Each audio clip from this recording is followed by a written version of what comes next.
This is Savio. I've been seeking answers to some of life's most perplexing questions my entire life. In 2014, I was diagnosed with stage 3 cancer, and ever since, I realized my calling existed outside of what I knew to be familiar. This podcast is your home for survivors like myself and those who are searching to find meaning to their why. In Season 2, the show includes a mix of coaching sessions followed immediately by interviews with those from all walks of life who have been successful in the business, marketing, coaching, and financial worlds. The intent is to show the human experience in its rawest form so that others may glean insight. Nothing is rehearsed or has been edited. As a board-certified wellness coach, my job is to ask the deep questions of those trying to make sense of their place in this fractured world. I believe life speaks to us in different ways. Many of us listen but don't know how or where to begin. As someone who has crossed the bridge between life and death, I say simply, begin where you are now and get busy living. If you liked today's episode, I would appreciate it if you could share it and subscribe. Be sure to tag me at The Human Resolve so I can reciprocate in kind. So without further ado, welcome to the Human Resolve podcast. In Season 2, Episode 14, entitled The One with the Gift of Dyslexia, Karl Pieter de Leeuw yearns to get his 2 research studies off the ground, but has encountered several roadblocks. His use of ingenuity and sheer grit steers him in the right direction to find the synchronicity in all things. Hi, Karl. Hi, Savio. Thank you for having me on your Sure. show. So what would you like coaching on today, Karl? Well, I've written 3 books. One of the 3 books is called The Health Spring Code. And I discovered that the issue with health is meat, dairy, and eggs. So not only the longevity nations that I studied, but in particular the Hunza Cuts in northern Pakistan that lived disease-free until 1960-ish, and then they were westernized, and then they got all the kind of diseases. They didn't eat meat, dairy, and eggs. And then also the China study in the mid-70s, the premier in China got cancer, and with Oxford University and Cornell University in States, they surveyed 96% of the Chinese population, and the outcome was the cause for cancer was meat, dairy, and eggs. So the diet I now follow is a Segan diet, which is vegan and fish. You must probably know the pescatarian, which is vegetarian and fish. It's a vegan and fish and 70% organic. So I cut out most of the pesticides, and there's other interventions. But what I found in my research is, nutritionists talk about 6 things. So they talk about minerals, vitamins, water, carbohydrates, carbs, protein, and fats. Protein is a myth because I tested with amino acid test my protein levels, and you think of it makes sense because if you're on plant-based and fish, the plant cattle and so on eat plant-based as well. So it's a massive myth. Fats, with fish you get your good fats, your omega fats. Carbs, I go for rice, potato, sort of the gluten-free products, any gluten-free products. So that leaves water. Water, I've got a strong section on in my book, section 9. Not to ionizer, as the alkaline industries say, but a structured water device. And then it leaves mineral and vitamins, and the 2 sort of dance together. Now there is a 7th one, which is pH in the body, which is your blood runs at 7.365 pH. If it goes up and down by 0.5 pH, you die. So your blood, your lungs, and your kidneys are regulated. So all meat, dairy, and eggs are it's alkaline, but it's acidic forming in the body. It's called a Pearl score. All fruit and veg are either slightly acidic, like a lemon, 3 to 4 pH, or alkaline, like a broccoli, but they're all alkaline forming in the body. Seafood is slightly alkaline and acidic forming in the body, but the two put together is like 80% alkaline forming, which is good. So there's 4 minerals, alkaline minerals, that's the important one. It's sodium, potassium, magnesium, and calcium. So when you eat Mediterranean eggs or drink it and your body is acidic, it has to find, your blood, lungs, and your kidney has to find alkaline minerals.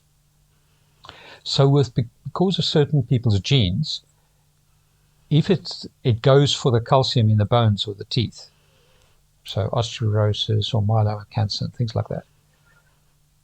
Magnesium is in the muscles, so there will be muscle diseases and stuff like that. Sodium and potassium, I don't know anything about it, but when I research cells, in and outside the cell is an interplay between sodium and potassium. So it just says to me, most probably cancers, that's where it can evolve, because if your body, that's now acidic body, is looking for sodium or potassium, it's going to mess up your cell structure completely. So in my lifetime, I would like to pull off 2 studies. And this is now getting to your question. One is called Minerals in Plant Study. So I've been contacting agricultural universities.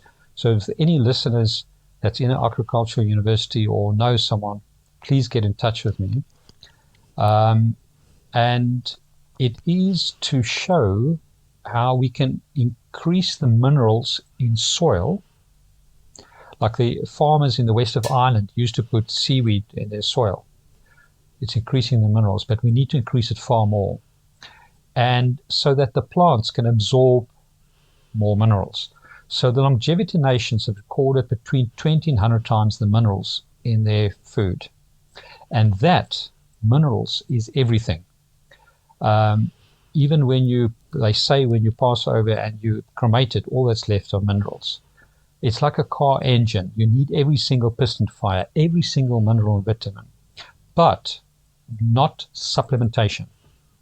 Supplementation is bad because even, say, half is made by drug companies, by scientists, so it's not as nation tended. So your body, it's a foreign thing.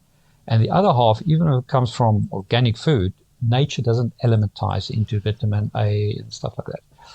So it needs to be done that way. So that is a study I want to get off the ground, and I'm struggling to get off the ground. The other study, and just out of interest, so going vegan is the right thing to do in the long run, or medium to long run, but currently not the right thing to do, because as soon as I went vegan, like 9 years ago, my mineral vitamin levels just fell. I tested it with a urine, saliva, and blood test. I was actually in Dublin, Ireland at this stage.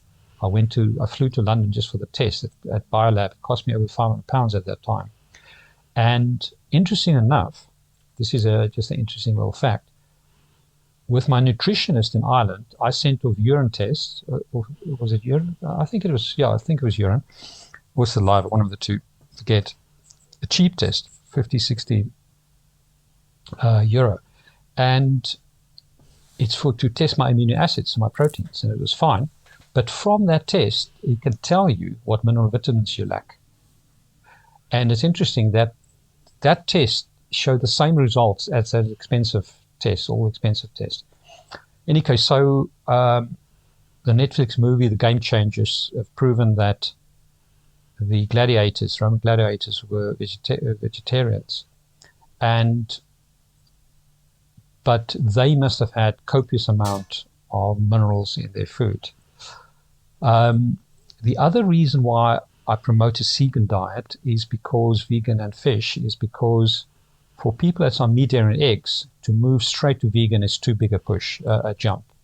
So for the next 20 years, I'm going to promote a vegan diet but we need to get the study off the ground. Then the second study, and the minerals and plant study, I've only been busy now for 6 months trying to look for research universities. The other one I've been looking for about 7 years, and that's called the Let's Live Longer Now study.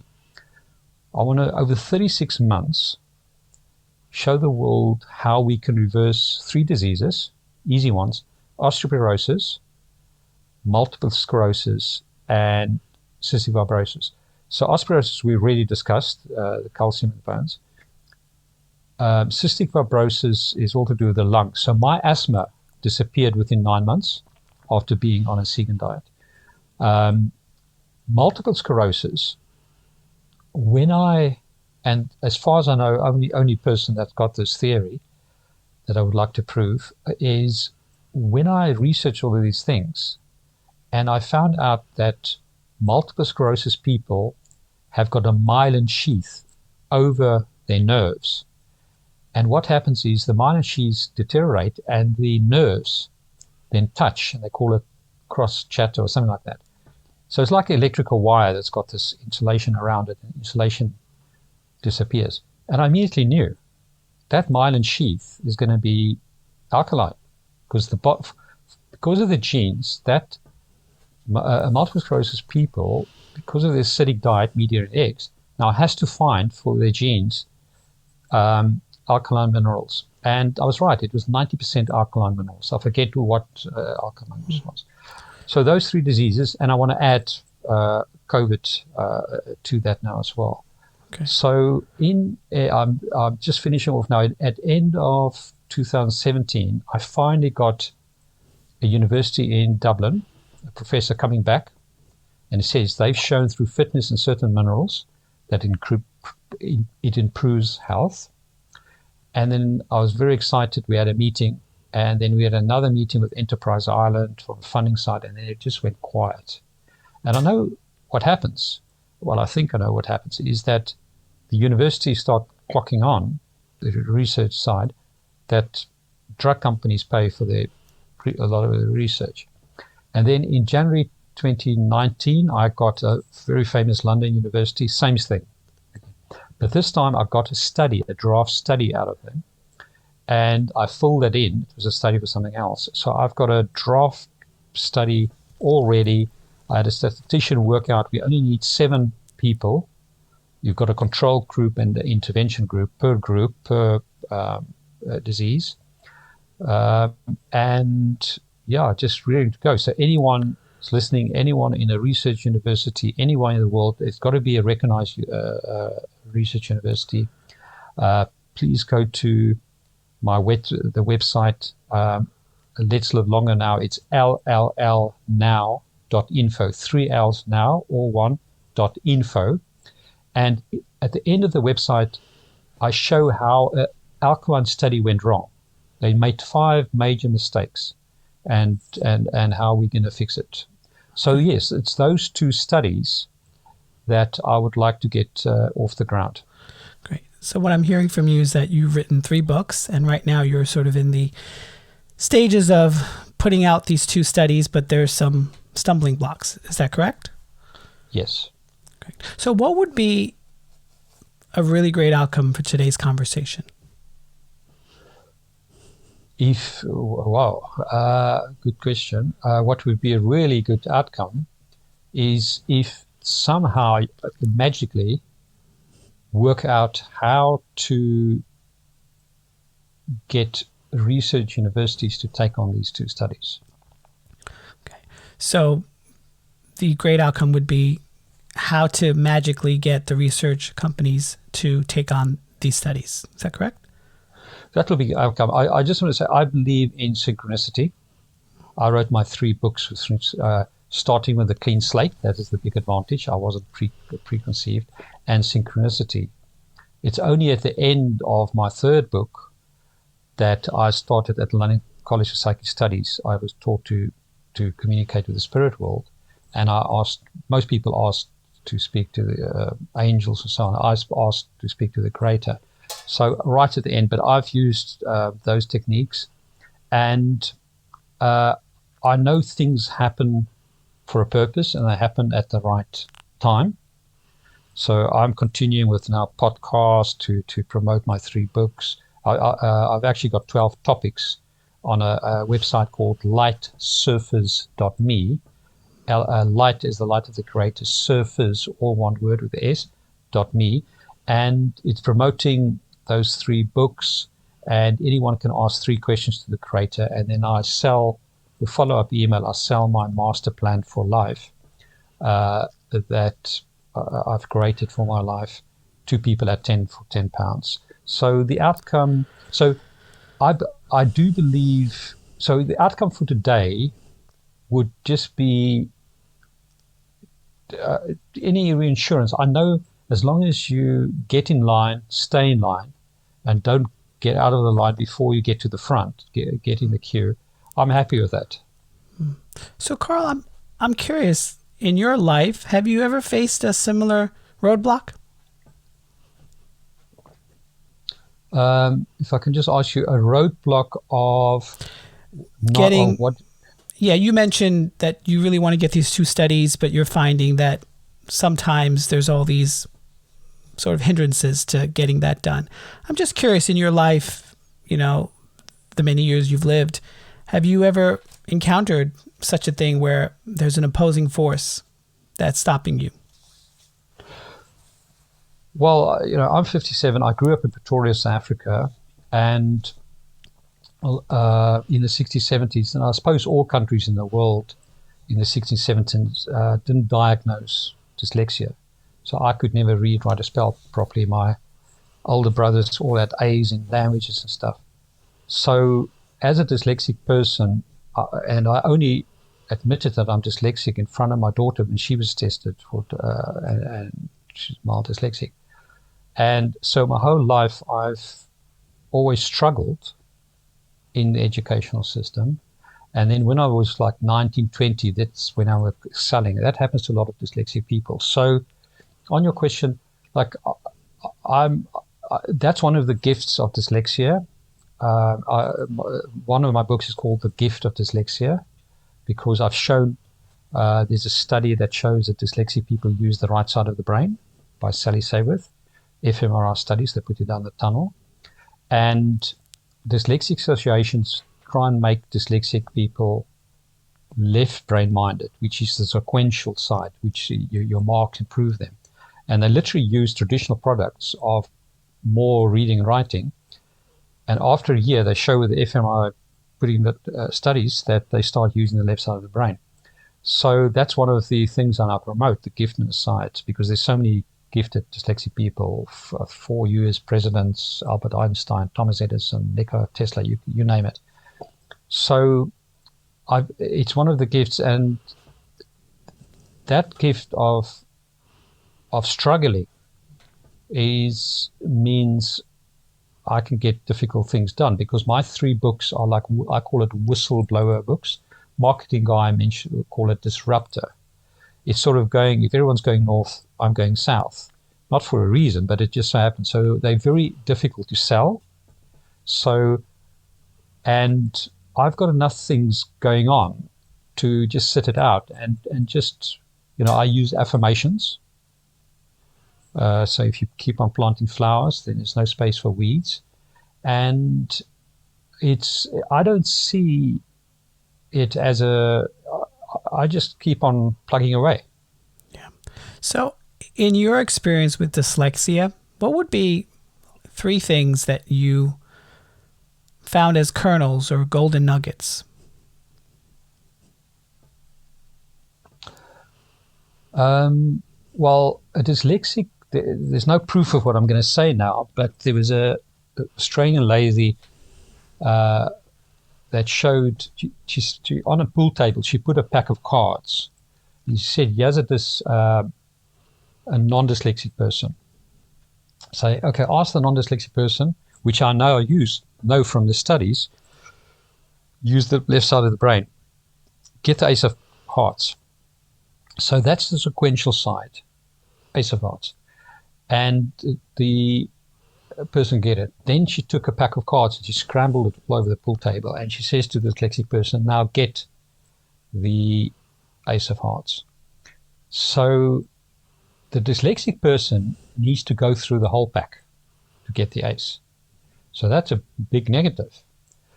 And I know that sort of analogy makes sense, because when I was at school, teacher asked a question and then discussed the answer.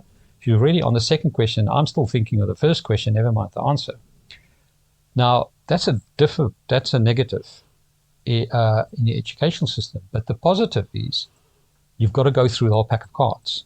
So a dyslexic person can see things more holistically and the full picture. I've always known that I can see things that others cannot. So that's number one. So what is your question again?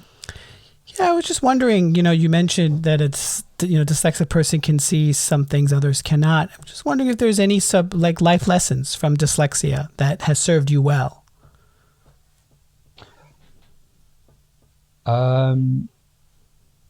The life lesson is just that for me, I'm more trying to now speak about it, and I've got podcast to how it can help others, because if your environment is correct and you nurture it, like I had my two grannies read stories for me, and they assisted me out of school. And for my daughter, we got a fantastic method called the Davis's method, because Ron David realized there's 250 shapes that's got no shape to it. There's 250 words that's got no shape to it. Like a horse has got a shape to it, but the word up has got no shape to it. So you build these clay shapes and take a photo of it, and then you take up. My daughter builds up, and then she puts an arrow up towards it, and then take a photo of it. You put it in an album. And she did about 30 of these, and then it was miraculous, because she was taken out of the class. And then within 3 months, outside the school, we got help, and we got her back in the class. So my environment was correct. There's so many people. There's studies that shows us up to 50% of the London prison population has signs of dyslexia. So if you're not in the right environment, brought up in the right environment, that can help you with your dyslexia. Because dyslexia is a massive gift. Like, if you've got a brain that Einstein has, you don't want to be sequentialized to use your left side. Left side is also a gift. To be sequential is quite a gift on its own right. So what it taught me is your environment is important. Richard Branson had a very supportive, he's probably the most famous dyslexic person alive today. He had a very supportive family. So it taught me that the environment that kids grow up is so critical, that they need to be nurtured and helped. However, that if you struggle, it's actually a gift, because it helps you in later life to see things through. That's one of the things. I met my brother he's now Cayman Islands, but recently, and he said to me, one of the things that I'm very good at is never to give up, which is very interesting that he said it. And I actually now put it on my CV, getting difficult things done. Karl, I know that dyslexia physically resides in the brain and the mind, but growing up with dyslexia, did you feel it anywhere else in your body?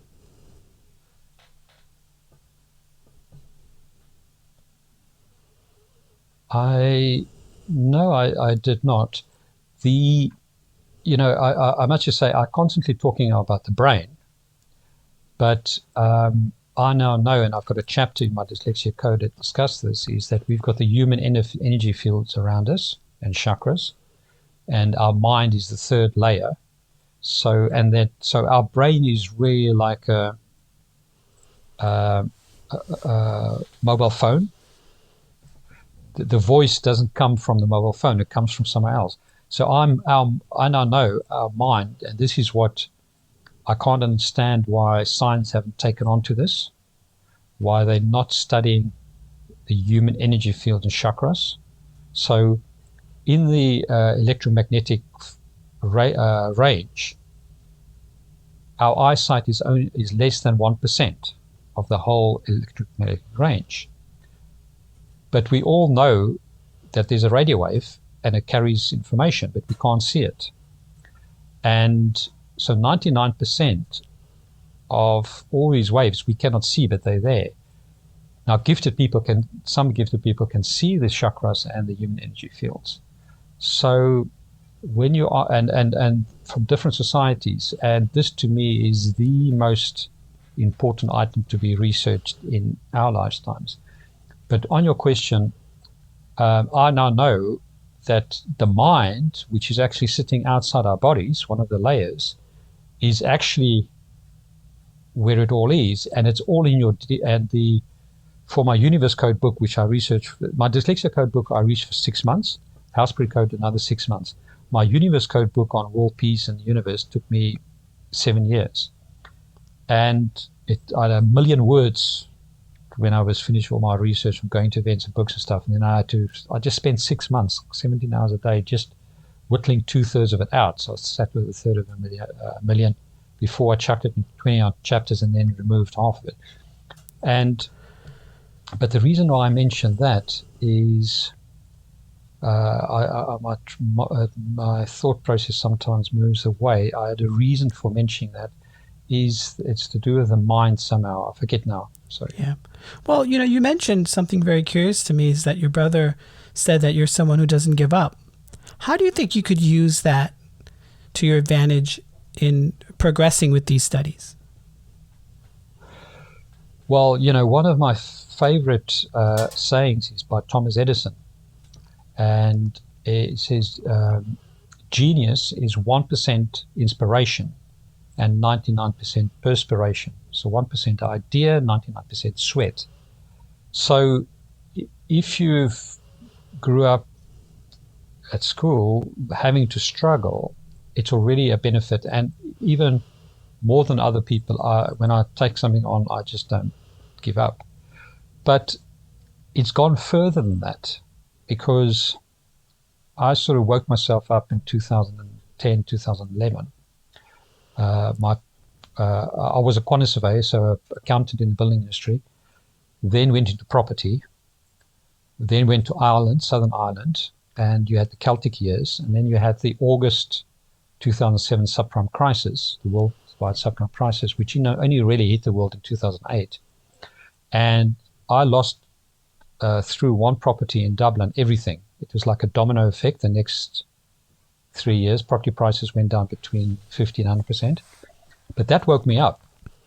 And then when I started waking up, I discovered this guy called John DiMartini, and he's discussing a book called Inspire Destiny with the 7 areas of life, which he coined: spiritual, mental, vocational, familiar, social, physical, and one other.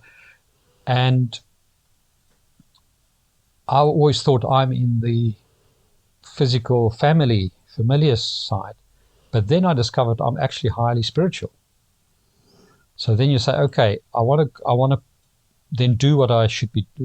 I was born to do, my reincarnation plan, because I've now discovered that reincarnation was taken out of the Old and New Testament just by, and it's in the Quran. Muslims just need to Google it, because the Quran is such a high scientific document. They just haven't looked for it. They're discovering new things that's coming out of Quran constantly. And so it's gone further in that it's become a life mission. Now, I've got certain life missions, and I've got a master plan for life, which is 56 pages long. Again, John DiMartini's got this 3-day event called Master Plan for Life. But I sell my plan for £10 on lightsurface.me. People can ask 3 questions for free to the creator, and then they don't have to buy it, but they can buy them on, and then they can take my answers out and fill their own one in. Yeah. So the dyslexia has given me a lot of willpower, struggle, but it's gone way beyond that. How could you possibly get individuals to support you in these 2 studies?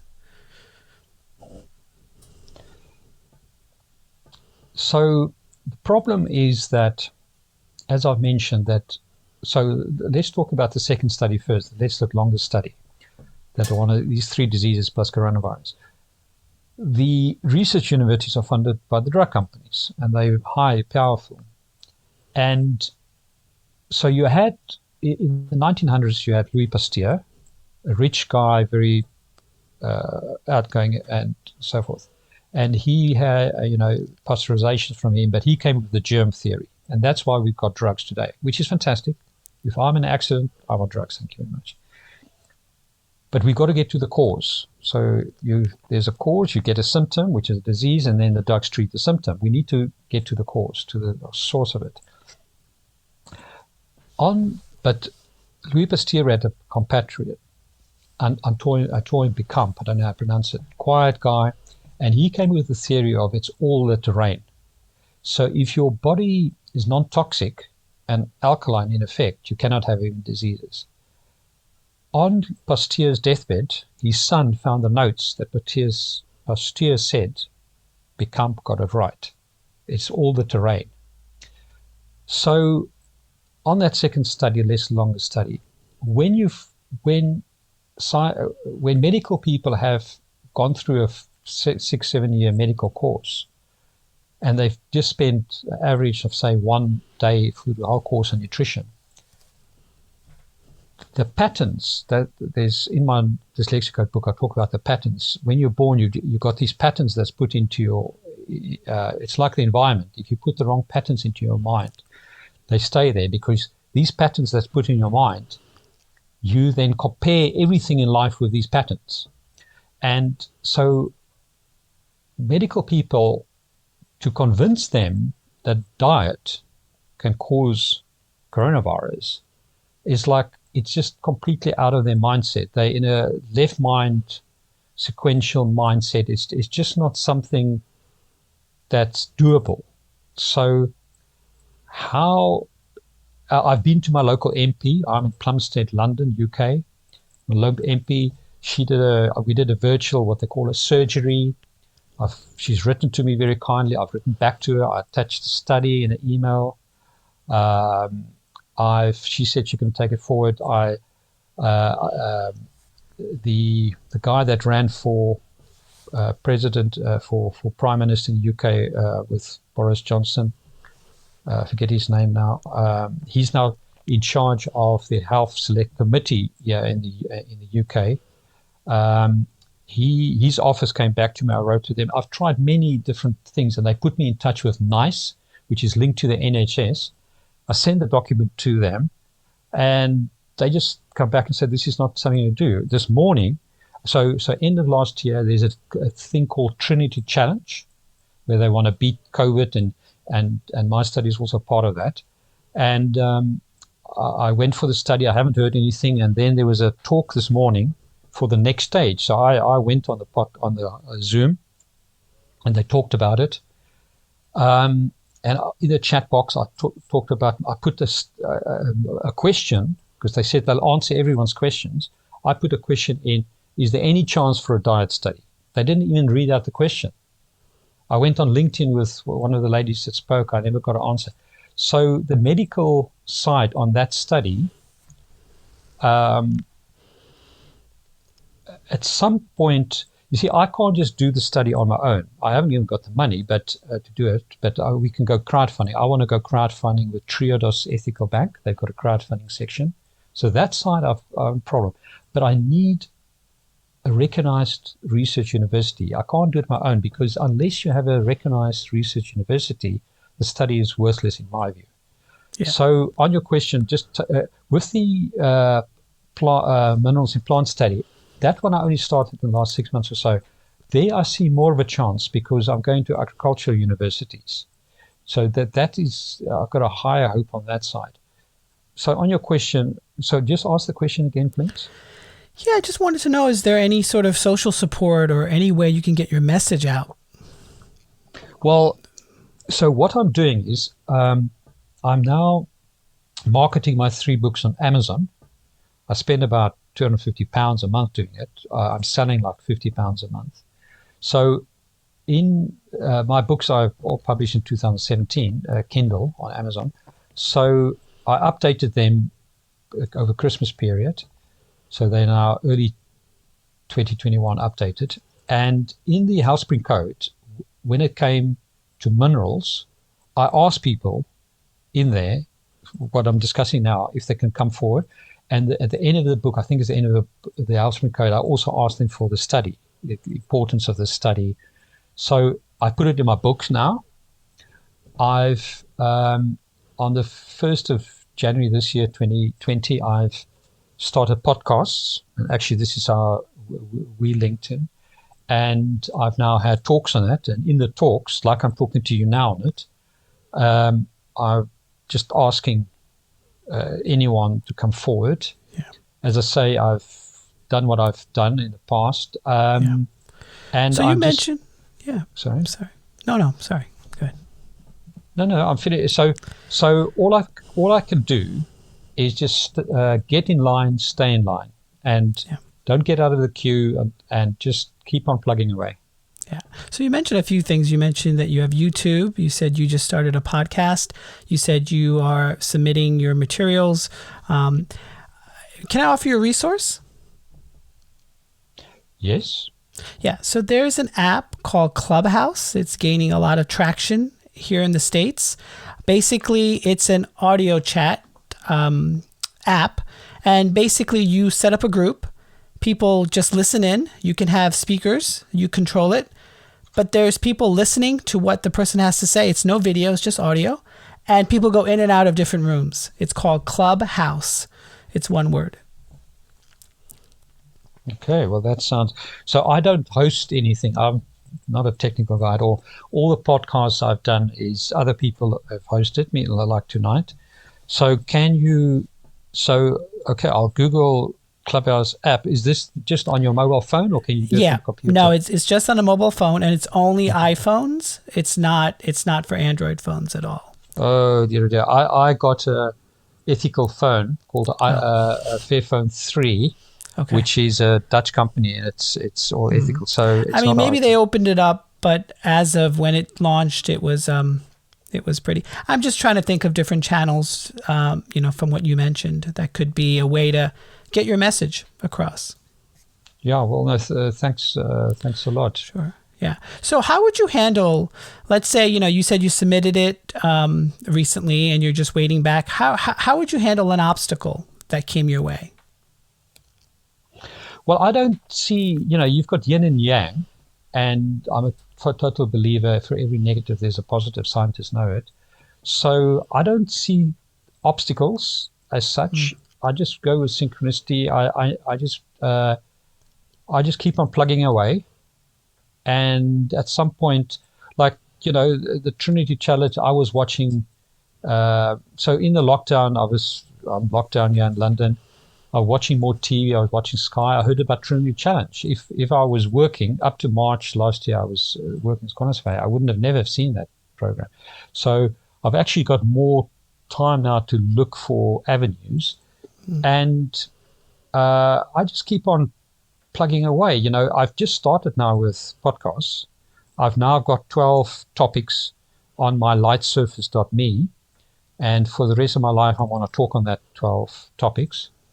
I've now I spoke today to my publisher, so they're doing an article that's going to go in a UK publication. Yeah. And then I'm going to, which one of them is the minerals. It's called Why Minerals is Everything in Health. So it's 12 topics. And then I'm going to take that article and go to universities in the UK and US, and through Twitter campaigns that I pay them, hopefully for free, but I'll say I'll pay them. If they've got 5,000 students, whatever, do a little campaign, say 10 tweets. And also going to the event managers, event people within the university, say, I want to speak on my talks. And then hopefully start gaining traction. The other thing is on my LinkedIn, Facebook, and Twitter accounts, I've only got like 300 to 400 people. But from 1st January this year, I'm now starting to push that. So hopefully, in a few years' time, it will be 1,000, each and stuff like that. So it's just, what I've learned is you've got to start somewhere and believe in the butterfly effect. And fortunately, it's not only these 2 studies I've got on, as I say, the podcasts and various other things I'm trying to do. And I've got enough on the go to stay very, very active and just stay in the queue. Yeah. Can I offer you another resource? Okay. Yeah. Have you set up any Google alerts on what you do? It's a great way to find out what others are doing and maybe to connect with them. Okay, so on Facebook, I had a Facebook guy. I tried to promote my dyslexia book and so on, and it didn't work. I had my Housepring Code book also before, and it didn't work. Google, I've tried Google AdWords, and it didn't really work. I've found success with Amazon because I've got 3 books. So when I've got a keyword like dyslexia, I've got dyslexia book or dyslexic book. That's where I've found success, because the keywords is very key to the Dyslexia Code book. When it comes to my Universe Code book or the Housepring Code, it's not so successful because I haven't, although my Housepring Code book is called, it's the Housepring Code, and then the subtitle is What Longevities Know About Living Disease-Free and We Don't. I can put in longevity, and I do get hits and I do get purchases, but it's not a tenth as successful as my dyslexia book. Yeah. So I've realized actually when you sometimes want to write a book, I didn't do it this way around, your subtitle is really very important. But just out of interest sake, just for listeners, what I discovered, because in December, January, I had an Amazon book marketing expert that I paid for, and he helped me. And it was very useful because in the Kindle book, I didn't fill in all the details on the author details per book, and there's certain things I didn't do. What I found out is right at the end of the book, I didn't ask people to leave reviews. So I've done that now. That was part of my update. And it's all about getting the sales, but also getting your reviews. So there's dyslexia books there that don't have to advertise. They always in the top 5. Whenever I put in dyslexia in the US or UK, they're always there. So what I now need to do, I need to spend money. I need to get my reviews, and they are starting to come through now. But some have been around for many, many years. They've got like 900 reviews. Like I'm on 8 or 9, so I'm at the beginning. I need to pay. I need to get to a stage where I don't have to advertise anymore, and my book can be up there. So it's you have to go through that sequence. So okay, coming back to Google Alert, I don't know anything about Google Alert. Yeah, so Google Alert is not Google AdWords. It's basically you go to Google for Alert, you put in keywords that you're interested in, and they send you anything, news, articles, video, whatever relating to that particular keyword. It's just a great way for the system to do research rather than you spending time doing the research. But how is that going to help me? So I put in keywords, it sends me articles. Like I've written 3 books now. I want to talk about things. I don't want to read about things anymore because I spent 10 years just researching. Yeah, that's what I did. No, but it could be a way just to connect with other people. Let's say it's industry, academics or whatever the case may be. It's just an idea. Yeah. That's interesting. So I put in the keywords, and then I can get information back, and then I can contact those people. Yeah. Oh, well, I've never heard about that. Yeah, fantastic. Great. All right, so Karl, we're pretty much at time, but I'm just curious in the beginning till now, is there any sort of clarity that you feel like you received before we transition into the interview portion? Well, so far I've just been talking, and the thing that I've taken out of this is this Google Alert, to be straight with you. That to me is so far it's always good to discuss things. But the takeaway for me that I would at this point take out of it is the Google Alert. So you always take something out of anything. So that's been useful. Excellent. So tell my audience more about you and your work. Well, the thing is, I've already told your audience quite a little bit about myself and my work. So, I'm from Pretoria, South Africa. Came to London, UK when I was 25. Chartered quantity surveyor. when I was in South Africa, I dreamt to, not a dream, but I sort of visualized having a quantum surveying practice in London. And then many years later, there I was. In South Africa, my father was built up one of the biggest quantum surveying practices with his then partners. And after 3 years of working for a UK practice, I started with other partners here in London to a London practice. And then started going into property. With my ex and my 3 kids, we moved to Dublin, Ireland. There I extended myself massively. Although I did before then, I did a MSc. I had a quantum surveying degree from Pretoria University of South Africa. Then at South Bank University, London South Bank University, I did an MSc in property development, project management. I got greedy and I invested completely incorrectly. I got caught up in the Celtic Tiger. That pulled me under. And that and other things cost me my marriage. I cheated on my wife once a year, which I then told her. She knew nothing about it. When I woke myself up, as I mentioned, I started researching. I found people like Tony, what's this guy, the US name, Tony Robbins. And that it's important. The big take I got from him that it's to join a charity. I joined a charity. Now I understand how important this is to join a charity, because Kabbalah.com says that it's all about giving and sharing. So a beggar, you should never give money to a beggar. A beggar should go and wash dishes in a shelter, because then they're giving. So if you join a charity, you are giving when you're down and out, and that's the best thing you can do. Is just give. So John DiMartino had a huge influence me on the master plan for life, and then I set myself massive challenges. And one of my 12 topics is how to think big. That's one of the most important things. Most people think too small. So how to go for it big is my topic. I'm not saying necessarily I'm going to make it big, but I've certainly gone for it big, and it's thinking big. So the only thing I admire for Trump is that he can think big. Don't admire anything else. He can really think big.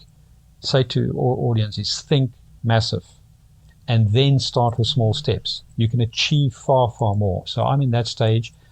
And yes, so it's... What's your biggest sort of dream?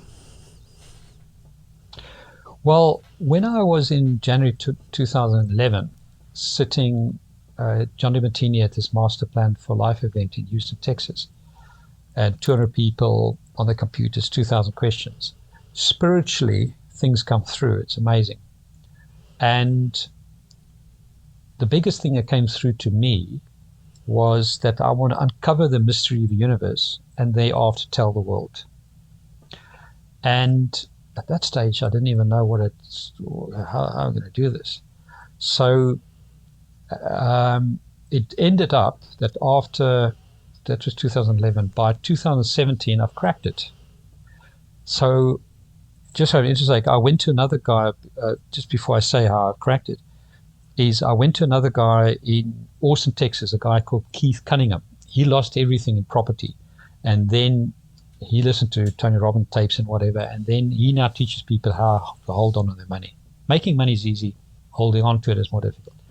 And when you arrive at his event, he had an event called Flying Solo, which he doesn't do anymore. He's now got another event called MBA, 5-day MBA. He teaches, it's like,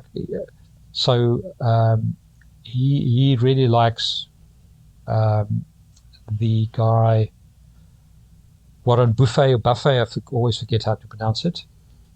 Warren always invests in companies that has a track record, but they fault it. And then he goes in and he buys the biggest proportion and he puts new management and then he fixes it. So he knows how to fix it. So Keith Cunningham really teaches people that now.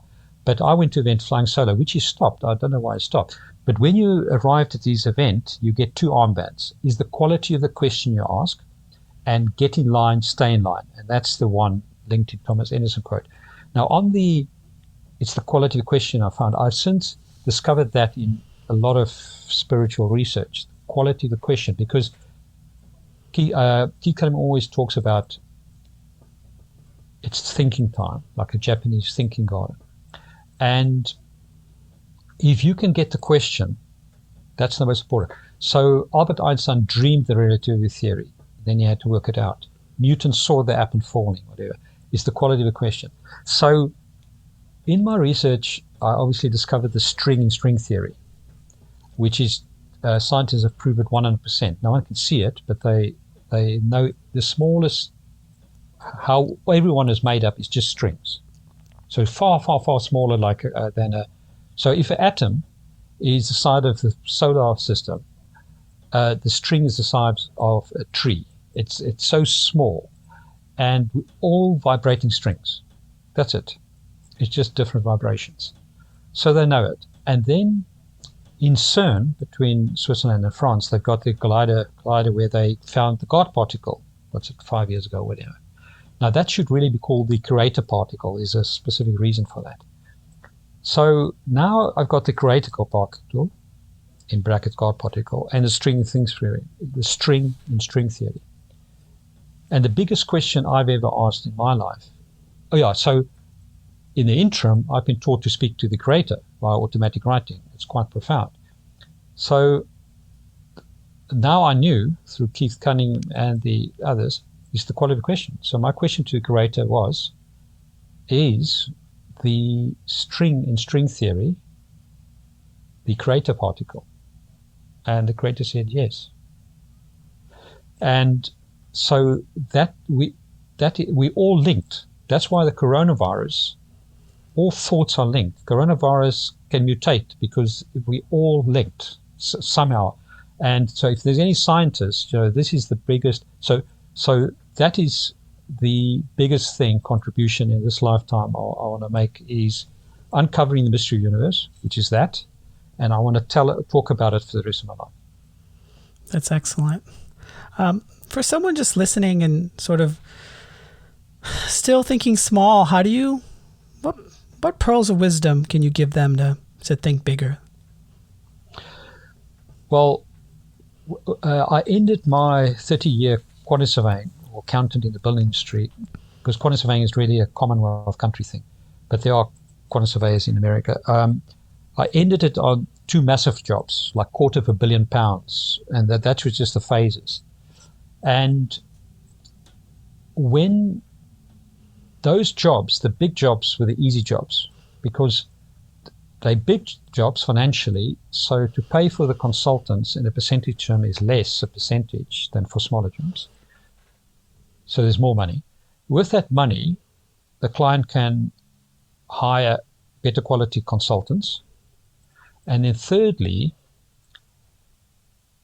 if you work on that project, especially for myself being dyslexic and not having numerous people, you work with, say, 10 consultants, because you've got some more consultants like noise consultants and traffic consultants, which you won't necessarily have on a smaller job. Smaller, but normally otherwise I would have worked on 5 jobs with 7 consultants, so 35. So now instead of working with 35 consultants on 5 jobs, I'm working with 10 consultants on 1 massive job. Much better sourced, blah, blah, blah. And so the bigger the thing is, the easier it is. Now, but obviously with that could be risks as well if you in property investor or something like that. Now, when it came to the Master Planning for Life event in January 2011 in Houston, Texas, I went to John Martini for the 3 days when you just typed away your answers to the question. Every hour or two he would come in, and at one of those instances he said to the audience, and myself, one of them, when you look down on the earth from the universe, so have a perspective from the universe down to the earth. So the biggest takeaway I can give is, when you plan something, you must have a master plan for life. You can buy mine for £10 and you can take out my answers and put your own in. But I suggest, and I say there, go to John DeMartini's event. It will be far more expensive, but it's really fantastic. You have to have a master plan for life. write it down. I tinker on it once a year now. And you'll be amazed after a year how many things have started happening. Put it in the ether, put it in the clouds, put it in your computer, and think big. And then you have to have affirmations. If you haven't got affirmations, you're not going to make it. Because the affirmations, your subconscious mind cannot reject any instruction you give it. So, because people, your friends, your family are going to doubt you. Because they look through things, John Martini's 7 areas of life, they look at things, values through certain prism. They cannot see that you're highly spiritual and that you want to make the world a better place and that you're going to make money out of it. They can't see how you're going to make money out of selling a dyslexia book or having a dyslexia event that you want to give free of charge now. So overcoming that fear of your family and friends is one of the most important things. And I used to start, and Tony Robbins have got things in his tapes, and John Martini, Inspire Destiny, has got affirmations. Make up your own affirmations. In the beginning, I had 50 affirmations that I read daily. It's so important, affirmations, because if you ask, you receive. Ask and you'll see through synchronicity. Things will just come through you. People talking, things just happening. Ask and you'll receive. Yeah. So before we close, just tell my audience where they can find you again on the internet or on social media. So I mentioned another website, but really my main website is lightsurfers.me. So it's light as the creator, surfers like surfing the wave with an S at the end, all one word, lightsurfers.me. And then on there, I've got 12 questions, 12 topics, and I've now posted a lot of podcasts. I'm going to post your podcast. I need to decide under what topic. I think most probably the Think Big topic. And they're all free. And then at the bottom, for free, you can ask the creator any 3 questions, up to 3 questions. And then I will answer them, because I can touch type, fortunately. And then I'll give you the option to buy a master plan for a life mind for £10. You don't have to buy. And yeah. Well, thank you so much, Karl. This was definitely a very unique conversation. I really appreciate your time. Thank you for you and for having me on your show. Sure. Thank you. Hi there. I really hope you enjoyed listening to today's podcast episode of The Human Resolve. If you feel that others may enjoy this episode as well, please share socially at The Human Resolve. They can also visit my website, thehumanresolve.com, where I offer one-on-one coaching sessions, daily prompts to move you in the right direction, sync directly to your smartphone, and a subscription to my weekly newsletter where I probe into the secrets from living smarter to feeding your 3 brains. If you could also help me out and give me a review and rating on this platform, because I do care what you have to say, I would really appreciate it. Now, get out there, my friends, and get busy living.